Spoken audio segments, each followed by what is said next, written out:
가면, 뒤에 얼굴. 프롤로그 그림자 속의 속삭임.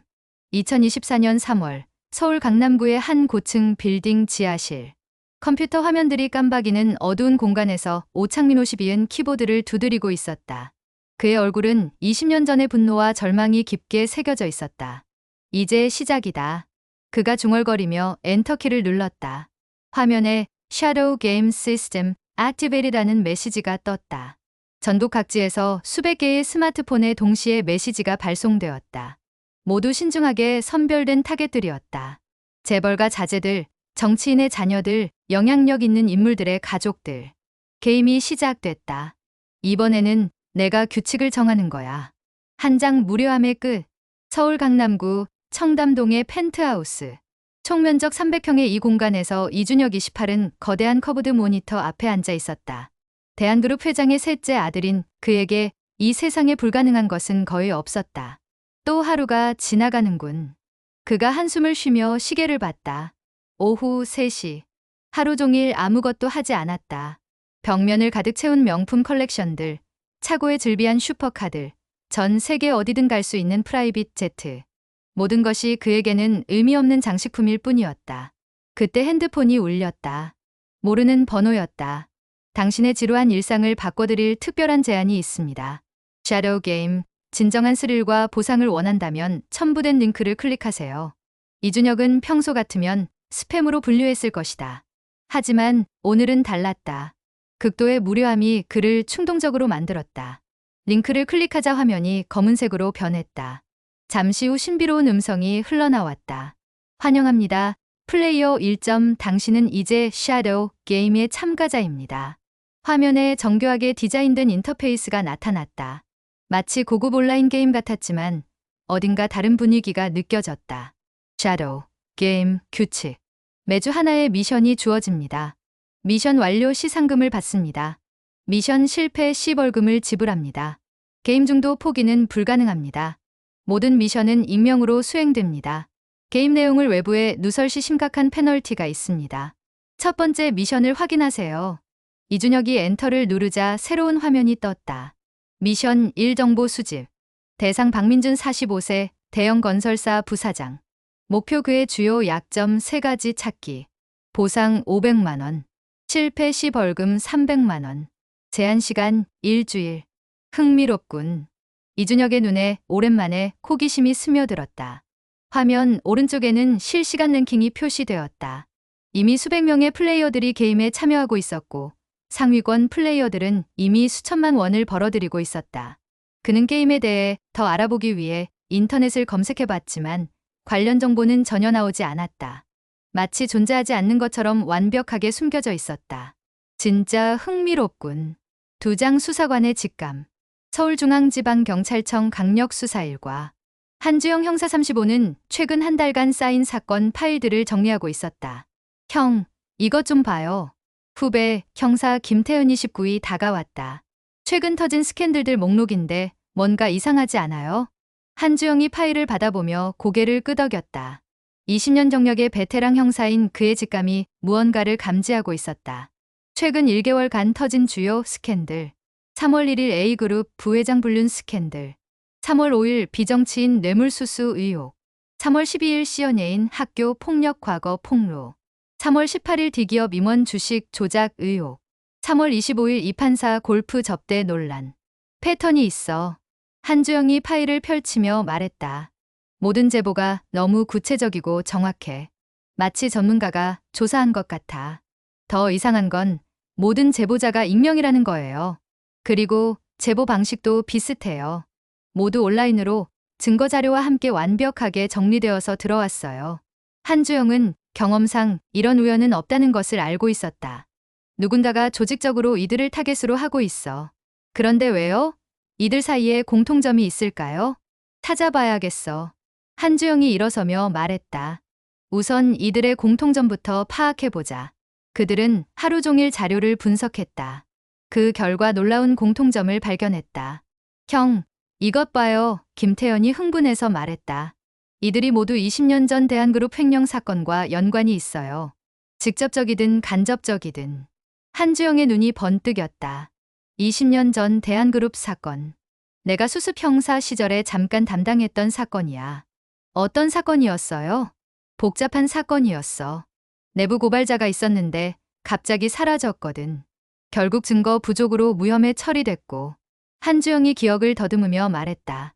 그 내부 고발자 이름이 오창민이었던 것 같은데. 3장 첫 번째 미션. 이준혁은 박민준에 대한 조사를 시작했다.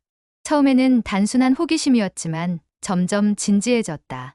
게임의 정교함과 제공되는 정보의 질이 예상보다 높았기 때문이다. 박민준은 대형 건설사 한빛건설의 부사장으로 최근 몇 년간 여러 대형 프로젝트를 성사시킨 업계의 실력자였다. 하지만 이준혁이 파보니 의심스러운 점들이 하나둘 드러나기 시작했다. 첫째 날, 그는 박민준의 일상을 관찰했다. 오전 9시에 출근해서 오후 6시에 퇴근하는 규칙적인 생활. 하지만 금요일 저녁에는 항상 강남의 고급 룸살롱에서 접대를 했다. 둘째 날, 그는 박민준의 차량을 미행했다. 퇴근 후 의외의 장소로 향했다. 강남구 신사동의 한 오피스텔이었다. 건물 앞에서 기다리고 있던 여자와 만나는 모습을 목격했다. 셋째 날, 이준혁은 자신의 인맥을 이용해 박민준의 회사 내부 정보를 수집했다. 그의 아버지 회사와 거래하는 협력업체를 통해서였다. 박 부사장, 일은 잘하는데 좀 문제가 있어. 정보원이 귀띔했다. 최근 몇 건의 프로젝트에서 특정 업체만 계속 선정되고 있어. 의심스럽긴 하지. 나흘째, 이준혁은 결정적인 증거를 발견했다. 박민준이 건설 프로젝트 입찰 과정에서 특정 업체의 내부 정보를 제공하고 대가를 받고 있다는 것이었다. 그 업체의 대표와 박민준이 주고받은 메시지와 계좌 이체 내역까지 확보했다. 게임 시스템에 정보를 입력하자 즉시 응답이 왔다. 미션 1 완료. 500만 원이 계좌로 입금되었습니다. 다음 미션을 확인하세요. 정말로 500만 원이 그의 계좌에 입금되어 있었다. 추적 불가능한 방식으로. 미션 2 행동 개입. 대상 최수영 38세, 유명 배우. 목표 그녀가 내일 오후 3시에 청담동 카페 라뜰리에에서의 약속을 지키지 못하도록 방해. 보상 1,000만 원. 실패 시 벌금 600만 원. 제한 시간 24시간. 이번엔 단순한 정보 수집이 아니었다. 직접적인 개입이 필요했다. 이준혁은 잠시 망설였다. 하지만 첫 번째 미션의 성공이 그에게 자신감을 주었고 더 큰 보상에 대한 유혹도 컸다. 그는 최수영에 대해 조사하기 시작했다. 그녀는 최근 정치 드라마로 큰 인기를 얻고 있는 배우였다. 하지만 왜 그녀의 약속을 방해해야 하는지는 알 수 없었다. 이준혁은 여러 방법을 고민한 끝에 간접적인 방법을 선택했다. 익명으로 최수영의 매니저에게 전화를 걸어 가짜 긴급 스케줄이 생겼다고 거짓말했다. 최수영 씨 매니저세요? 저는 KBS 드라마국에서 전화드렸습니다. 내일 오후에 갑작스럽게 추가 촬영이 잡혔는데요. 결과적으로 최수영은 약속을 취소했고 미션은 성공했다. 미션 2 완료. 1,000만 원이 입금되었습니다. 그날 밤 뉴스를 보던 이준혁은 충격을 받았다. 배우 최수영 씨가 오늘 오후 만나기로 했던 김정훈 변호사와의 약속이 갑작스럽게 취소되면서 대형 정치 비리 사건의 핵심 증언이 무산될 위기에 처했습니다. 내가 뭘 한 거지? 하지만 게임은 계속되었다. 내장 깊어지는 의심. 한주영은 오창민에 대한 자료를 찾기 위해 20년 전 사건 파일을 뒤지고 있었다. 이따 그가 먼지가 쌓인 파일박스에서 관련 자료를 찾아냈다. 대한그룹 횡령 사건 마이너스 1999년 3월. 피고발인 이철수 대한그룹 회장, 박민준 당시 경리부장, 기타 임원 5명. 고발인 오창민 당시 회계팀장. 사건 개요. 대한그룹이 정부건설 프로젝트에서 수십억 원을 횡령했다는 내부 고발. 파일을 더 읽어보니 흥미로운 내용이 나왔다. 오창민은 완벽한 증거를 가지고 있었어. 한주영이 중얼거렸다. 회계 장부, 거래 내역, 심지어 녹음 파일까지. 하지만 사건은 급작스럽게 종료되었다. 오창민이 갑자기 증언을 거부하고 사라진 것이다. 수사 동료 사유 고발인의 증언 철회 및 행방불명으로 인한 증거 부족. 뭔가 있었어.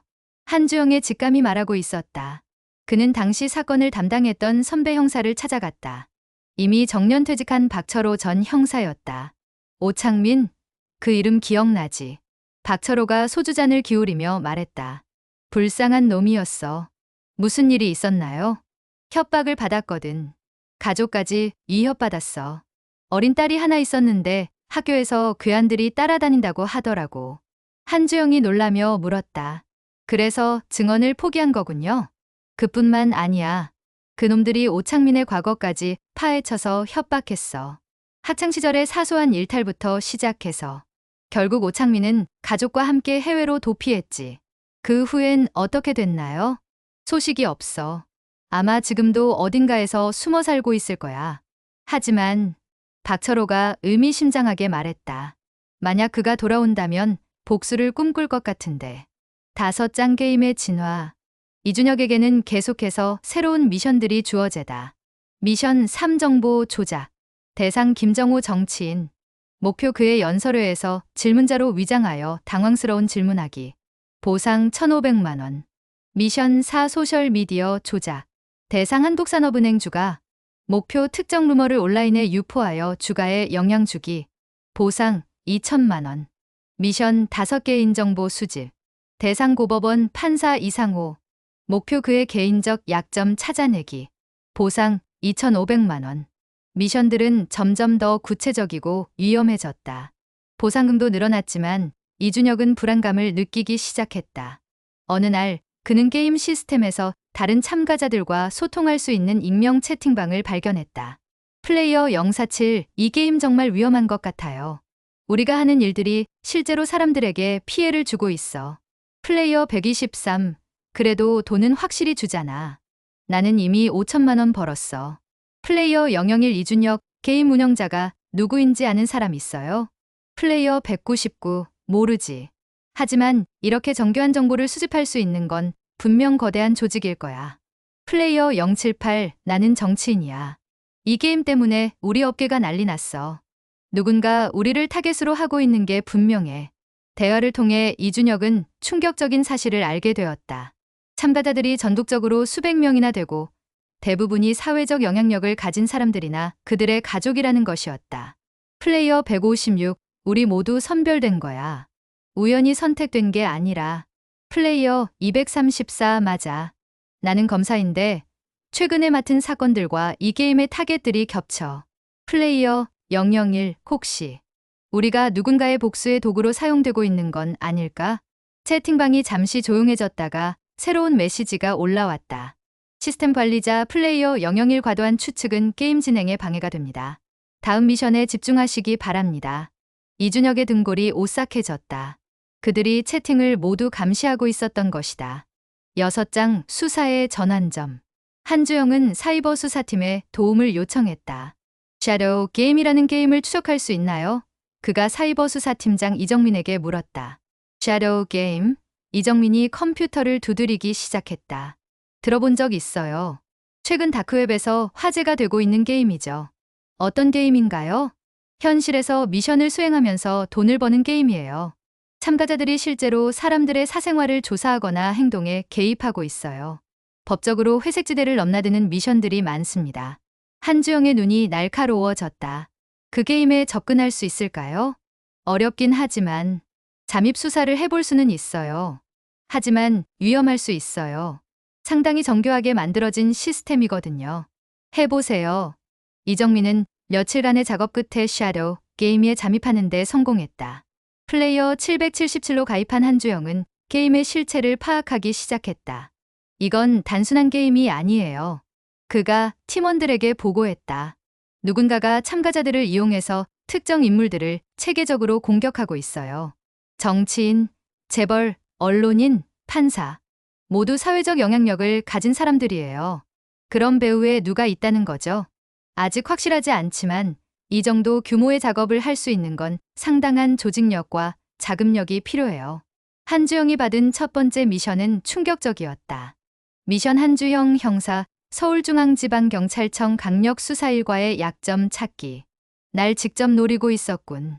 그는 즉시 상부에 보고했다. 제가 수사하는 걸 이미 알고 있습니다. 상당히 위험한 조직인 것 같습니다. 팀장 박성환이 심각한 표정으로 말했다. 더 조심해야겠어. 상대가 우리 수사를 예상하고 있다는 뜻이니까. 혹시 내부 정보가 새고 있을 가능성도 있어요. 한주영이 말을 이었다. 7장 위험한 만남.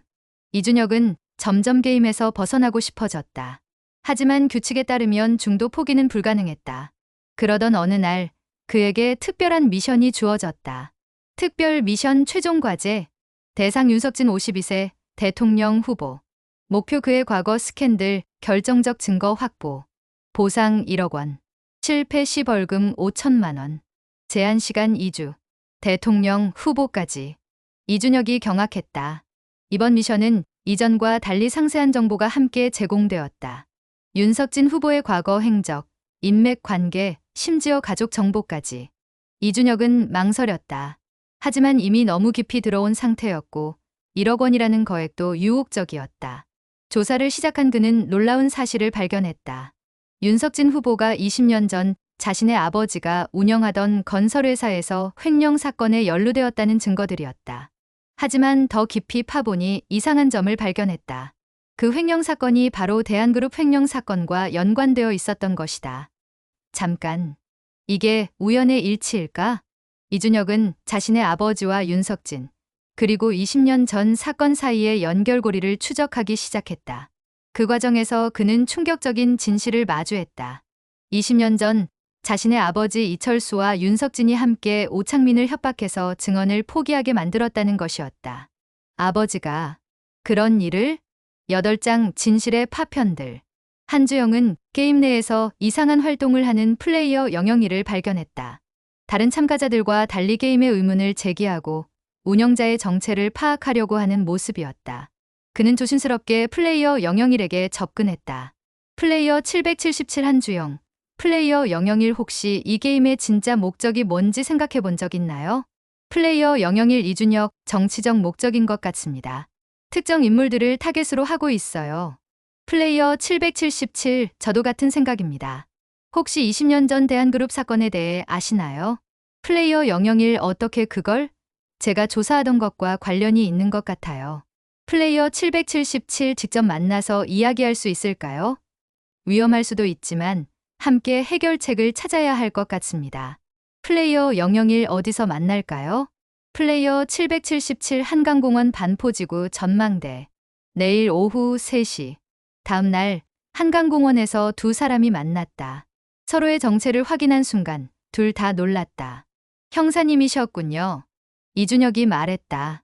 그리고 당신은? 이준혁 씨, 대한그룹 회장 아드님이시죠? 네. 그런데 형사님이 왜 이 게임에?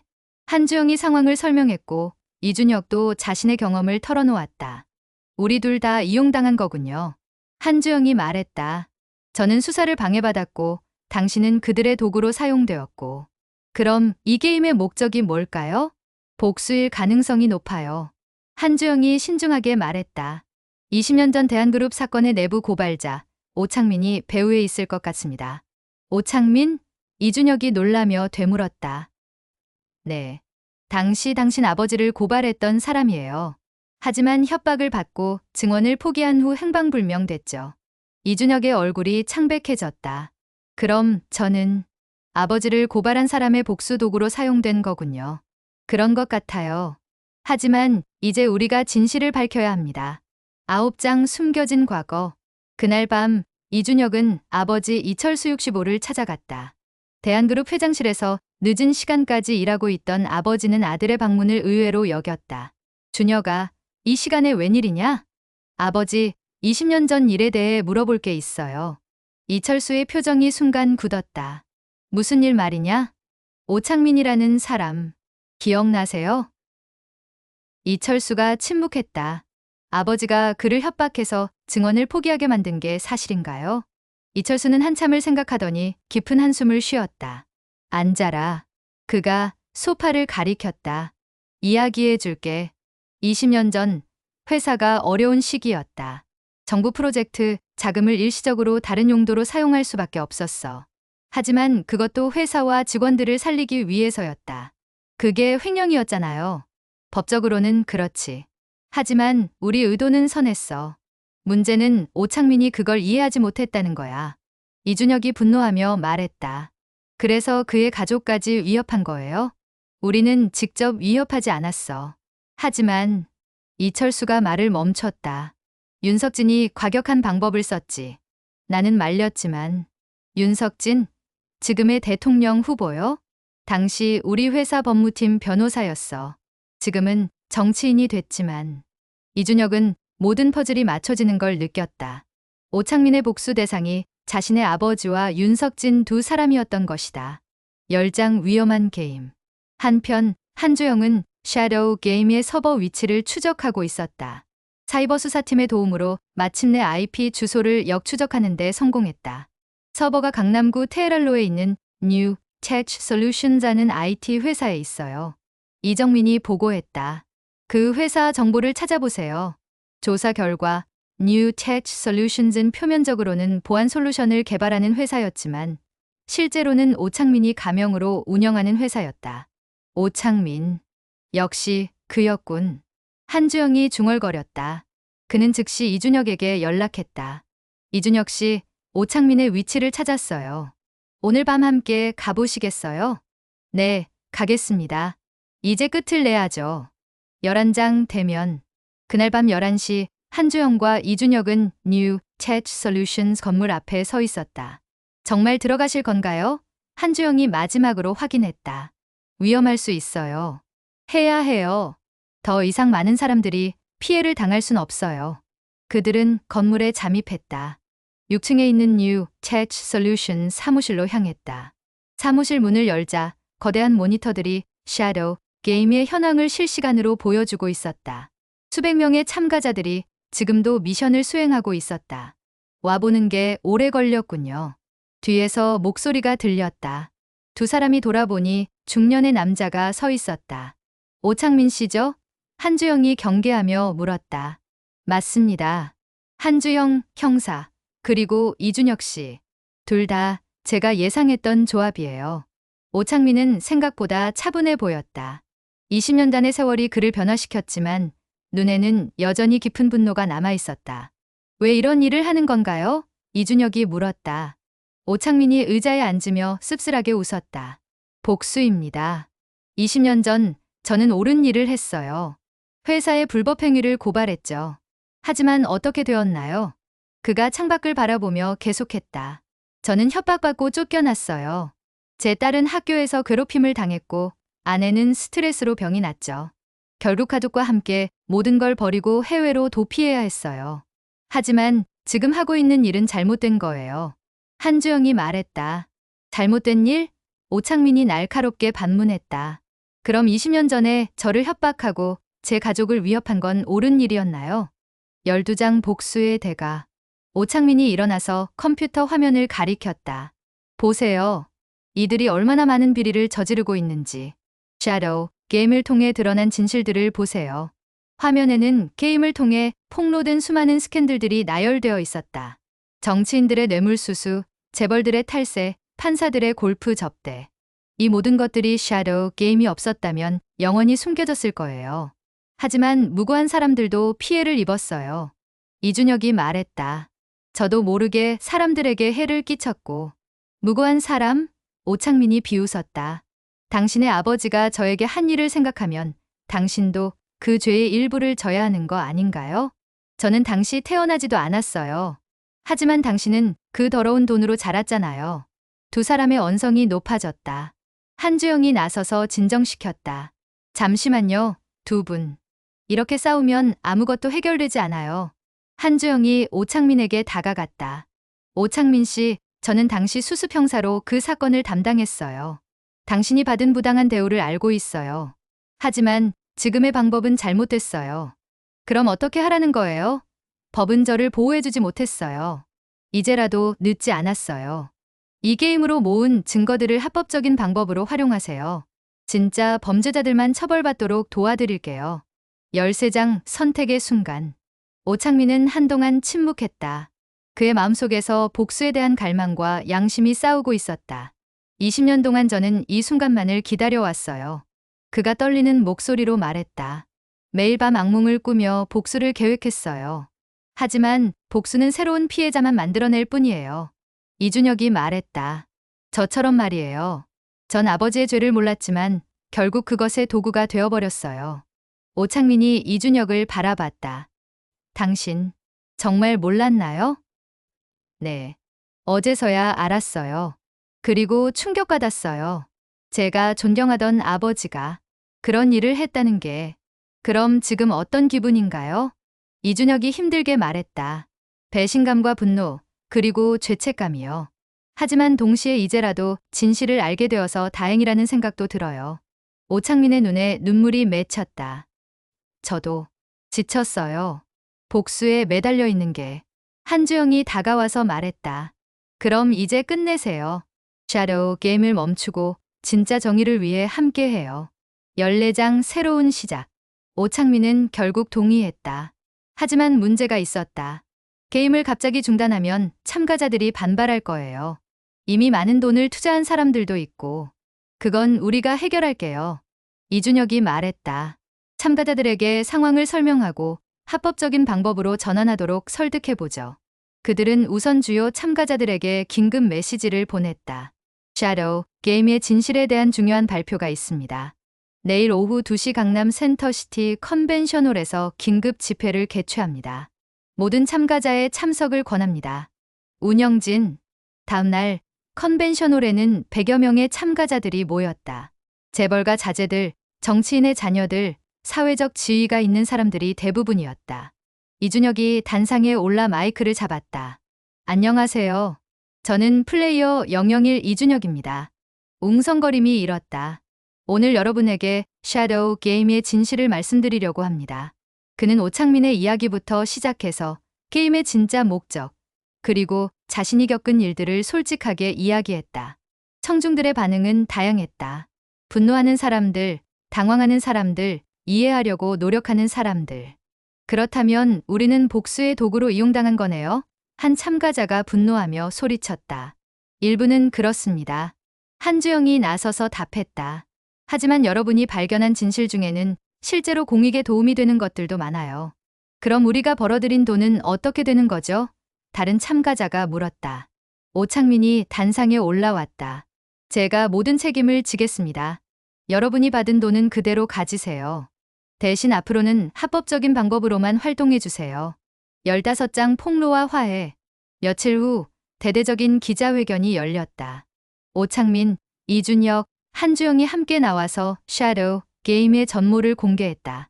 샤도우 게임은 제가 개인적인 복수를 위해 만든 시스템이었습니다. 오창민이 고백했다. 하지만 그 과정에서 많은 무고한 사람들이 피해를 입었습니다. 진심으로 사과드립니다. 언론들은 게임 자체보다는 그 과정에서 드러난 여러 비리 사건들에 주목했다. 20년 전 대한그룹 횡령 사건에 대한 재수사가 필요하다고 생각하시나요? 한 기자가 질문했다. 네. 이준혁이 답했다. 제 아버지와 윤석진 후보 모두 당시의 잘못에 대해 책임을 져야 한다고 생각합니다. 기자회견이 끝난 후 검찰은 즉시 20년 전 사건에 대한 재수사에 착수했다. 윤석진 후보는 대선 후보직을 사퇴했고 이철수 회장도 경영에서 물러나겠다고 발표했다. 16장 진짜 정해. 6개월 후 재판이 진행되었다.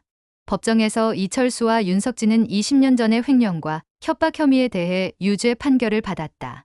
하지만 공소시효와 자수 등을 고려하여 비교적 가벼운 처벌을 받았다. 오창민은 샤도우 게임 운영 관련해서 집행유예를 선고받았다. 판사님, 한 말씀 드리겠습니다. 오창민이 최후 진술에서 말했다. 20년 전 저는 정의를 위해 진실을 말했습니다. 하지만 그 결과는 저와 제 가족의 고통이었죠. 그래서 저는 복수를 꿈꿨습니다. 그가 잠시 멈춘 후 계속했다.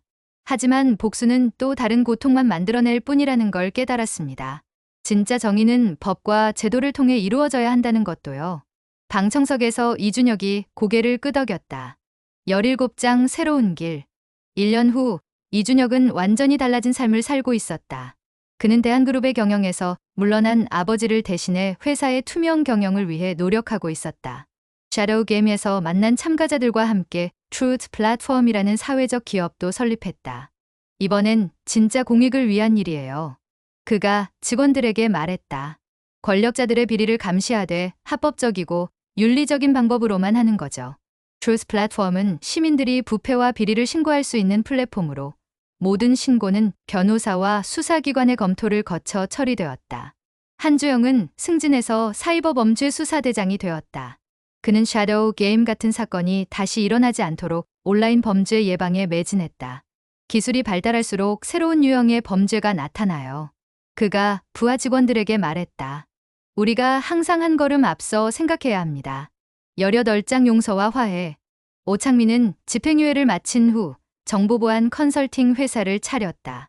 그의 기술력은 이제 선한 목적을 위해 사용되고 있었다. 어느 날 그에게 예상치 못한 방문객이 찾아왔다. 오창민 씨 맞으시죠? 문 앞에 선 것은 이준혁이었다. 이준혁 씨, 무슨 일로? 함께 일하고 싶어서 왔어요. 오창민이 놀라며 물었다. 함께 일하자고요? 네. 트루스 플랫폼에서 기술 고문으로 일해주세요. 당신의 경험과 기술력이 필요해요. 오창민은 한참을 생각했다. 제가 당신 가족에게 그런 일을 했는데 괜찮을까요? 물론 쉽지 않아요. 이준혁이 솔직하게 말했다. 하지만 복수의 연쇄를 끊어야죠. 당신도 피해자였고 저도 어떤 면에서는 피해자였어요. 이제는 함께 더 나은 사회를 만들어가면 어떨까요? 오창민의 눈에 눈물이 맺혔다. 고맙습니다. 정말 고마워요. 19장 아버지와 아들. 이준혁은 교도소에서 복역 중인 아버지를 면회했다. 아버지, 어떻게 지내세요? 준혁아, 면목이 없다. 이철수가 고개를 숙였다. 내가 이렇게까지 해야 할 일을 내가 만들어버렸구나. 아버지, 과거는 바꿀 수 없어요. 하지만 미래는 바꿀 수 있어요. 너는 정말 훌륭한 아이로 자랐구나. 내가 제대로 키운 게 아닌데도. 이준혁이 아버지의 손을 잡았다. 아버지도 사람이잖아요. 실수할 수 있어요. 중요한 건 그 실수를 인정하고 바로잡으려고 노력하는 거죠. 너를 보면서 많이 배우고 있어. 진짜 정의가 뭔지, 진짜 용기가 뭔지. 아버지가 출소하시면 함께 일해요. 트루스 플랫폼에서 경험이 필요해요. 이철수가 놀라며 물었다. 내가 도움이 될 수 있을까? 물론이에요. 아버지의 경험담이야말로 사람들에게 가장 큰 교훈이 될 거예요. 20장 진실의 가면. 2년 후 트루스 플랫폼은 한국을 대표하는 시민 감시 플랫폼이 되었다. 수많은 부패 사건이 이 플랫폼을 통해 폭로되었고 사회의 투명성이 크게 향상되었다. 이준혁과 한주영은 여전히 친분을 유지하며 정기적으로 만나 사회 문제에 대해 논의했다. 그때 섀도우 게임에 참여하지 않았다면 어땠을까요? 이준혁이 물었다. 아마 저는 계속 표면적인 수사만 했을 거고 당신은 계속 무의미한 일상을 보냈겠죠. 한주영이 웃으며 답했다. 역설적이지만 그 게임이 우리에게 진짜 목적을 찾게 해준 셈이네요. 맞아요. 때로는 어둠 속에서 빛을 발견하는 경우도 있죠. 그들은 한강을 바라보며 미소 지었다. 오창민 씨는 어떻게 지내고 있나요? 한주영이 물었다. 정말 열심히 일하고 있어요. 아직도 가끔 악몽을 꾼다고 하지만 이제는 미래를 위해 살고 있어요. 다행이네요. 복수에서 벗어나는 게 쉽지 않을 텐데. 저희가 계속 지켜봐야죠. 서로가 서로의 든든한 지지자가 되어주면서. 에필로그 가면 뒤에 진짜 얼굴. 5년 후 이준혁은 트루스 플랫폼의 CEO로서 국정감사장에 서 있었다. 트루스 플랫폼의 성과에 대해 말씀해 주세요. 국정감사위원이 질문했다. 지난 5년간 저희 플랫폼을 통해 총 500여 건의 부패 사건이 신고되었고 그중 300여 건이 실제 수사로 이어졌습니다. 특히 지방자치단체의 예산 투명성이 크게 개선되었습니다. 플랫폼 운영 과정에서 개인정보 침해나 명예훼손 문제는 없었나요? 저희는 모든 신고에 대해 법무팀과 시민단체의 사전 검토를 받고 있습니다. 또한 신고자와 피신고자 모두의 인권을 보호하기 위한 엄격한 절차를 마련해 두었습니다. 국정감사가 끝난 후 이준혁은 회사로 돌아왔다. 사무실에는 오창민이 기다리고 있었다. 고생하셨어요, 회장님. 오창민이 웃으며 말했다. 아직도 어색해요. 그냥 준혁이라고 불러주세요. 하하, 알겠습니다. 오창민은 이제 트루스 플랫폼의 CTO로 일하고 있었다. 그의 딸은 대학을 졸업하고 변호사가 되어 아버지의 일을 돕고 있었다. 딸이 어떻게 지내고 있어요? 이준혁이 물었다. 고마워하고 있어요. 아버지가 드디어 진짜 정의를 위해 일하고 있다고요. 우리 모두 진짜 자신을 찾은 것 같아요. 그날 저녁 이준혁은 교도소에서 가석방된 아버지와 저녁을 함께 했다. 준혁아, 내가 만든 회사 정말 자랑스럽다. 이철수가 말했다. 아버지도 함께 만든 거예요. 아버지의 증언이 없었다면 트루스 플랫폼이 지금만큼 신뢰받지 못했을 거예요. 이철수는 지난 2년간 수많은 강연과 인터뷰를 통해 자신의 과거를 솔직하게 털어놓았다. 그의 참여는 많은 기업인들에게 경각심을 불러일으켰다. 가끔 생각해보면 정말 아이러니해. 이철수가 말했다. 내가 저지른 잘못이 결국 더 큰 선을 만들어낸 셈이니까. 잘못 자체가 선한 건 아니에요. 이준혁이 말했다. 하지만 그 잘못을 인정하고 바로잡으려는 노력이 선을 만든 거죠. 몇 달 후 한주영은 경찰청장으로 승진했다. 그의 취임사는 많은 사람들에게 감동을 주었다. 저는 5년 전 섀도우 게임이라는 사건을 수사하면서 많은 것을 배웠습니다.